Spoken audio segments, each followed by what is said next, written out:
បងមកទៅជនដែលគាត់ត្រូវការជាមួយនឹងប្រភេទលម្អថ្មីប្រវែង2ម៉ែត្រឆិតបងមកជ្រើសរើសជាមួយនឹងប្រភេទលម្អនេះបានបងមកដល់គ្នាសម្រាប់អវ៉ាន់នេះគឺជាប្រភេទអវ៉ាន់ថ្មីប្រវែង2ម៉ែត្រឆិតហើយតម្លៃវិញគឺត្រឹមតែ2លានជាងតែប៉ុណ្ណោះបងមកដល់គ្នាអញ្ចឹងបើសិនជាបងមកទៅជនដែលគាត់មានតម្រូវការត្រូវការជាមួយនឹងប្រភេទលម្អទូចប្រវែង2ម៉ែត្រឆិតបងមកជ្រើសរើសជាមួយនឹងប្រភេទលម្អនេះបានបងមកដល់គ្នាហើយសម្រាប់ប្រភេទចទាគឺជាប្រភេទចទា7សន្លឹកដៃក្រាស់ជូនបងមកដល់គ្នាតែម្ដងបងមកយកទៅគឺប្រើមកស្រួលហ្មងបងមកដល់គ្នា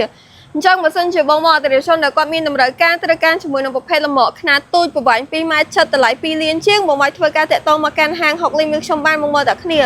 បងមកឲ្យរកទិញបាននៅហាង6លីមខ្ញុំទាំង3ទីតាំងដែលទីតាំងទី1គឺស្ថិតនៅក្នុងខេត្តបាត់ដំបងនៅជិតនឹងរង្វង់មួយនៃរំសាយសក់និងទីតាំងទី2នៅខាង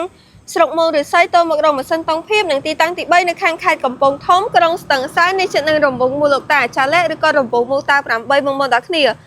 ប្រវែង2ម៉ែត្រចិត្តតម្លៃគឺត្រឹមតែ2លានជាងតែប៉ុណ្ណោះបងប្អូនទាំងគ្នាប្រភេទជាទៀម7សន្លឹកក៏បងចុះបើសិនជាបងត្រូវការអាចធ្វើការតាក់ទងមកបាន